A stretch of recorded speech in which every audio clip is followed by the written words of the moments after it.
Ce que je vais faire devant vous, c'est une piqûre lecture. Qu'est-ce qu'une piqûre lecture?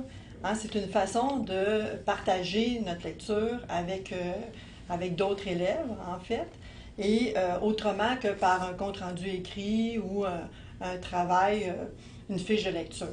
La piqûre lecture, on vous demande en fait de lire un roman et de sélectionner pendant la lecture les passages qui pourraient être accrocheurs pour un auditoire.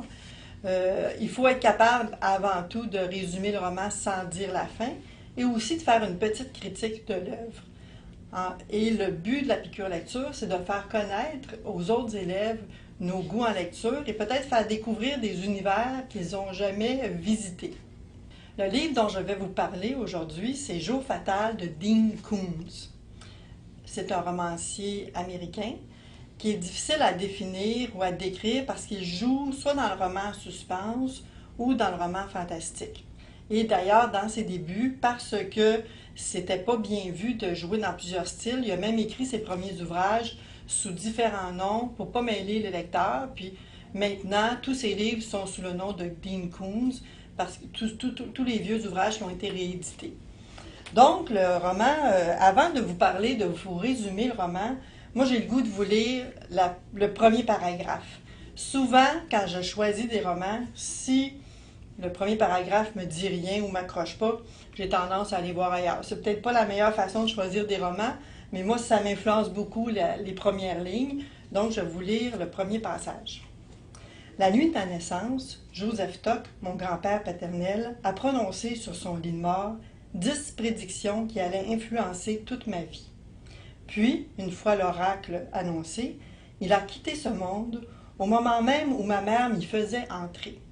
Moi, déjà, là, avec ce petit paragraphe-là, j'étais vendue. Parce qu'on sait qu'il va se passer des choses, c'est intriguant, donc j'ai acheté le roman en question. Jimmy Todd, c'est le nom du personnage principal. Et les 5 premières prédictions, l'auteur a dit qu'il... Bon, pas l'auteur, mais le grand-père a dit qu'il naîtrait le 9 août à 19h74 à 22h46. Et en plus, il avait prédit qu'il aurait une syndactylie. Ça, moi non plus, je ne savais pas ce que c'était une syndactylie. Je l'ai appris en lisant ce roman-là. Qu'est-ce que c'est? C'est quelqu'un qui naît avec soit 2 doigts ou 3 collés ensemble ou les orteils. Fait que déjà en partant, dans les premières pages, j'apprenais déjà un nouveau mot. Mais c'est pas pour ça que j'ai aimé ce roman-là. Donc, la nuit de sa naissance, on est à l'hôpital, il y a un orage, le grand-papa est dans le coma depuis plusieurs jours et la mère est en train d'accoucher. L'accouchement est difficile et il y a une autre femme aussi qui vit un accouchement difficile et il y a 2 papas dans la salle d'attente, le père de Jimmy et un clown. Et le clown a l'air, on le voit un petit peu, sa page couverture, c'est pas un clown qui genre fait rire des enfants. Donc, pendant tout le temps de l'accouchement des femmes, il y a le bruit d'orage. Il y a aussi le clown qui est un peu en colère. Il parle contre sa belle famille, il est agressif, il est un peu inquiétant. C'est comme ça que se déroule l'accouchement. Et le père de Jimmy se promène entre la salle d'accouchement et la salle des soins intensifs où son père est en train de peut-être mourir. Et on l'appelle pour venir voir parce que son père le réclame. Il dit « J'ai des prédictions à faire, je veux parler à mon fils. » Mais depuis déjà plusieurs jours, il était inconscient. Fait que c'est déjà étrange en partant. Et le père de Jimmy, papa de Jimmy, le grand-père, c'était un pâtissier. C'était pas un genre à faire de la bonne aventure. Et naturellement, voici ce qui se passe quand le père de Jimmy va aux soins intensifs. Donc, le grand-père, il fait juste, à chaque fois qu'il dit une date, il se redresse dans son lit et il dit une date. 1994, le 15 septembre, un jeudi, écrit. Et à chaque fois que le grand-père Tock disait une date, il disait à son fils, n'oublie pas de le prévenir. 1998, le 19 janvier, ce sera un lundi, un jour d'horreur aussi. Pourquoi? Un jour terrible, un désastre. 2002, le 23 décembre, note, encore un lundi. 2003, le 26 novembre, un mercredi, la veille de Thanksgiving. Toutes les dates avaient été nommées en passant de la fureur par la terreur jusqu'à la tristesse. 2005, méfie-toi du clown. Le 16 avril, le samedi, Quelle tragédie! Quelle tragédie! Les reins! Et le grand-père, il s'éteint. Après avoir donné ces 5 dates fatidiques, il tomberait de mort dans son lit aux urgences. On ne sait pas pourquoi. Mais en même temps, c'est inquiétant parce que les 5 premières prédictions, qui étaient la date de naissance, le nom du personnage principal, sa syndactylie, tout ça s'est passé. Fait que là, c'est inquiétant de voir ces 5 autres dates-là annoncer que ce serait des jours fatidiques pour Jimmy. Et naturellement, en 1994, ça se trouve à être 20 ans plus tard, après la date de sa naissance. Fait que je vais vous donner maintenant des extraits où on voit, dans le fond, quand on lit ce livre-là, la première partie, jusqu'à la page 53, c'est les premiers 20 ans de Jimmy qui s'écoulent, fait que ça va assez vite, les premières 20 années, parce que c'est là que l'action commence quand on approche la première prédiction. Pendant 20 années après ma naissance, papa, maman et moi avons vécu avec des œillères sur les yeux.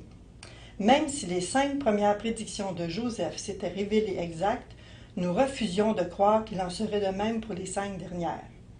Mon enfance, mon adolescence se sont passées sans heurts, sans le moindre signe pour me rappeler que ma vie était un yo-yo dansant sur le fil du destin. Toutefois, à mesure qu'approchait le premier des 5 jours funestes, le jeudi 15 septembre 1994, on a commencé à être nerveux. La consommation de café de ma mère est passée de 10 tasses par jour à 20. La caféine avait un effet étrange sur elle. Au lieu de l'exciter, ce breuvage l'apaisait comme une verveine. Si elle ne buvait pas ses 3 tasses le matin, elle était sur les nerfs à midi, énervée comme une mouche se heurtant à une moustiquaire. Si elle n'en avait pas vidé 8 avant d'aller se coucher, elle ne pouvait trouver le sommeil. Maman pouvait compter les moutons jusqu'à 1000, citer leurs noms et inventer pour chacun d'eux une histoire détaillée sans parvenir à fermer l'œil. Vous voyez déjà, c'est sûr qu'on est dans un roman de suspense, presque d'horreur, mais les personnages, on voit qu'ils ont une vie joyeuse, la mère elle a des caractéristiques un peu comiques, et chaque personnage de cet auteur-là a tendance à être caricaturaux. C'est l'aspect que j'aime dans les livres j'en ai lu 2, à venir jusqu'à maintenant, de Dean Koontz, c'est que l'horreur côtoie l'ironie et la légèreté. Si je vais au passage suivant, on arrive ici, on est en plein cœur du premier jour fatidique. Il s'est quand même passé beaucoup de choses pendant ce jour-là, et c'est une prise d'otage. Il y a le fils de Bizot, le clown qui était dans la salle d'attente, veut se venger de la ville de Snow où il est né, parce qu'il dit que c'est à cause des gens de cette ville-là que sa mère est morte lors de sa naissance. Bref, c'est un peu compliqué, mais quand on lit l'histoire, ça se comprend très bien. Donc, lui, au début de la prise d'otage, naturellement, on ne sait pas c'est qui cette personne-là. On pense que c'est quelqu'un qui veut seulement faire un vol de banque, mais son vol de banque dépasse l'idée de faire de l'argent, c'est l'idée de se venger. Si une hache m'avait tranché la jambe, je n'aurais pas eu plus mal. Dans les films, le héros reçoit une balle, mais continue à se battre vaillamment pour Dieu, pour l'amour de la patrie, pour sauver sa femme. La douleur, parfois, lui arrache une grimace, mais le plus souvent, ça lui fait voir tout rouge et le pousse à réaliser de nouveaux prodiges. Comme je l'ai dit plus tôt, j'avais toujours cru que j'avais le potentiel pour être un héros si les circonstances m'étaient favorables. Mais aujourd'hui, je m'apercevais qu'il me manquait au moins une qualité cruciale du héros, présenter une insensibilité quasi totale à la douleur. En hurlant, je suis tombée par terre entre la camionnette et ma Shelby Z. Ma tête a heurté la bouche d'égout, ou c'est la grille qui m'a heurté, je ne sais plus. J'étais terrifiée. Il allait encore me tirer dessus, cette fois dans la tête, et c'est alors que j'ai réalisé que le pistolet était dans ma main. Les 2 pompes enfouies dans son entrejambe, il tentait de retirer la lime à ongles, mais le simple fait de l'effleurer lui arrachait des cris, plus déchirants qu'un cochon apercevant le couteau du boucher. La douleur l'a fait tomber à genoux, puis il s'est écroulé sur le flanc, entraînant Laurie dans sa chute. On est restés tous les deux, hurlant par terre, comme 2 adolescentes de films d'horreur qui viennent de trouver une tête coupée. Donc là, on est en train d'arriver presque au dénouement du premier jour fatidique. Vous voyez, il n'était pas en vacances pendant cette journée-là. Mais ce qu'on sait comme lecteur, c'est comme il y a 5 jours fatidiques, on sait que notre personnage, dans les premiers jours fatidiques, il ne va pas mourir, parce qu'il va y en arriver d'autres. Fait qu'on est quand même tout le temps confiant qu'il va s'en sortir, même si c'est assez horrible ce qu'ils peuvent vivre pendant ces journées-là. L'autre extrait, c'est le deuxième jour fatidique qui se prépare. Et ici, naturellement, c'est ça, la femme de Bézo, parce que, pas la femme de Bézo, mais la femme de Jimmy est enceinte. Fait que ça fait exprès.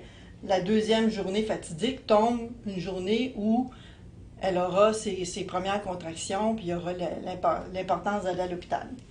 Les événements du 15 septembre 1994, au cours desquels une partie non négligeable de la ville avait été réduite en poussière, m'avaient convaincu de la véracité des prédictions de grand-père Joseph. Là, ici, dans cette phrase-là, on revient sur le premier jour fatidique. J'ai survécu au premier de mes 5 jours terribles, mais la survie avait eu un coup. Je me retrouvais à 20 ans, avec une jambe pleine de métal, une petite claudication, peut-être charmante si vous avez reçu un éclat d'obus pendant votre service dans les Marines, mais où est la gloire d'avoir été blessé au cours d'une bagarre avec un clown armé d'un pistolet.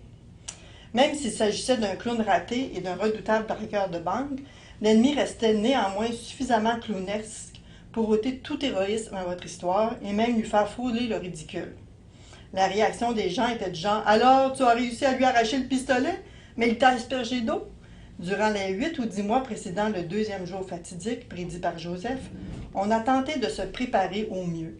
Mentalement et logistiquement, c'était pour le 19 janvier 1998, 3 ans après la première date. Entre autres préparatifs, j'avais acheté un pistolet, un 9 mm. Je n'aime pas les armes à feu, mais j'aime encore moins être sans défense. J'ai insisté pour que ma famille reste en dehors. Je ne voulais pas que leur destin soit lié au mien de quelque façon que ce soit. Mes mamans, papa et grand-mère ont tenu à rester avec moi 24 heures sur 24 ce jour funeste. Fait que là, ici, on voit aussi, dans cet extrait-là, le type de... Lui, il vit dans une famille où ils sont très proches. Tout le monde est pâtissier. Il est pâtissier, son père était pâtissier. Et parce qu'ils sont pâtissiers, ils travaillent de nuit. Fait qu'il n'a jamais été à l'école quand il était petit. Hein, il faisait l'école à la maison et il est très proche de sa grand-mère et de sa mère aussi. Donc, une famille amusante. Fait qu'entre les moments de stress et les moments les jours fatidiques, on a des fois du plaisir et on a le goût de rire avec eux parce qu'ils sont sympathiques. Et le dernier extrait que je vais vous lire, c'est le deuxième jour fatidique. Et encore là, on est à la fin de ce jour fatidique-là. Et la façon de réagir des personnages nous fait encore voir comment ils portent un regard ironique sur ce qu'ils vivent. La portière était ouverte. J'avais une pierre de la taille d'un pamplemousse dans ma main. Je me suis penchée dans l'habitacle et au moment où l'homme au fusil a senti ma présence et a tourné la tête, je lui ai donné un grand coup sur le crâne, un coup appuyé, mais moins puissant que je ne l'aurais voulu. Il m'a regardé avec surprise, la surprise bien légitime de celui qui découvre qu'un pâtissier, abattu à la mitraillette et emporté dans un torrent, soit revenu du pays des morts. On voit encore que ça n'a pas été une journée de tout repos. L'espace d'un instant, je me suis dit que j'allais devoir le frapper de nouveau, mais il s'est effondré sur le volant, enfonçant de son front le klaxon qui s'est mis à tonitruer dans la nuit. Je l'ai redressé et calé contre l'appui-tête pour faire taire l'avertisseur, et j'ai regardé Laurie, son soulagement faisait plaisir à voir. « Ne t'avise plus jamais de chanter Céline de Clown », m'a-t-elle lancé. Céline de Clown, ça veut dire « fait entrer les clowns ». On voit encore là que malgré toute l'aventure qu'ils viennent de vivre, sa blonde est capable de faire des farces. Je l'ai regardée, perdue. Cela m'arrivait souvent avec Laurie. Elle a désigné l'homme effondré sur le siège. C'est le père de Punchinello. Stupéfait, je me suis penchée dans l'habitacle pour lui enlever son bonnet. Oui, il ressemble un peu à Conrad Bizot. Il a 24 ans de plus et pas mal de chirurgie esthétique derrière lui. J'ai posé mes doigts froids sur sa gorge à la recherche de son pouls. Les pulsations étaient lentes et régulières. Que fiche-t-il ici? Il fait la récolte de dons pour l'UNICEF. Il veut notre bébé. Mon cœur a sauté dans ma poitrine, mon estomac s'est serré et quelque chose s'est tortillé dans mes vessies. Bref, tous mes organes ont été chamboulés. Je ne lirai pas d'autres extraits, parce qu'on fait une piqûre lecture, on essaie de choisir 3 ou 4 extraits seulement. Mais on espère, c'est sûr que quand il y a des élèves, là, je suis devant une caméra, mais quand il y a des élèves, souvent on se posait des questions, puis des fois on a le goût d'aller lire quelques passages supplémentaires. Mais je pense que ça donne un aperçu, juste trois passages comme ça. Si je veux faire des liens avec les romans que j'ai lus, il y a un de mes collègues qui m'avait prêté cet été L'étrange Aude Thomas, qui est aussi un roman de Dean Koontz. Et dans le fond, quand on regarde, c'est encore une mise en scène de personnages des gens ordinaires. Dans L'étrange Aude Thomas, c'est un cuisinier, le personnage principal. Maintenant, dans celui-ci, c'est un pâtissier. Les personnages sont attachants, ils ont le sens de l'humour, malgré tout ce qu'ils vivent de dramatique. L'auteur lui-même, il décrit les scènes de violence, mais sans mettre trop. À chaque fois que ça devient très intense, il y a une phrase qui est ironique ou qui est drôle. Ensuite de ça, les dialogues entre les victimes et les bourreaux sont souvent comiques aussi. Et moi, je trouve que dans le fond, c'est comme si l'auteur pose un regard assez ironique sur la vie, comme si on peut toujours, oui, il y a de la fatalité, mais on finit toujours par s'en sortir. Il faut rester quand même au-dessus de ça en gardant notre joie de vivre. Je trouve un peu, il y a de ça entre dans les deux romans que j'ai lus. La prochaine fois, quand vous ferez ça en classe, bien là, c'est intéressant d'échanger pourquoi aussi on aime tel type de lecture ou tel autre. Moi, je suis très éclectique dans mes goûts. J'aime les romans historiques, les romans d'amour. Les romans fantastiques, c'est assez nouveau pour moi. Les romans en suspense, comme ça, écoutez, ce livre-là, il y a quand même 500 pages. Mais le fait qu'il y a tellement d'actions prédites d'avance, c'est en anglais, il y a l'expression de un page turner, là, un livre qu'on a le goût de tourner les pages. Ça n'existe pas l'expression équivalente en français, mais c'est un livre comme ça, on a le goût de savoir ce qui va se passer, puis on se couche tard. Si ça vous tente de faire des piqûres lecture, vos enseignants peuvent communiquer avec moi pour j'ai fait une grille de correction. J'ai aussi écrit une petite situation d'apprentissage pour détailler qu'est-ce que c'est une piqûre lecture. Et puis, pour l'avoir vécu, moi, avec mes élèves dans les dernières années que j'enseignais, à chaque fois que j'en faisais au moins une dans une année, on me redemandait d'en faire d'autres. Parce que tout le monde aime, la majorité, je dirais, des gens aiment lire. Ce qu'on n'aime pas parfois, c'est les travaux écrits qu'on a à faire sur nos romans, tandis que là, on peut s'exprimer et échanger avec les autres. Puis un vrai lecteur, c'est ça qu'il a le goût de faire dans la vie. Quand il a lu un livre, il a le goût de le partager avec les autres. Et je pense que c'est une expérience très positive et ça permet de faire des situations de communication orale en même temps.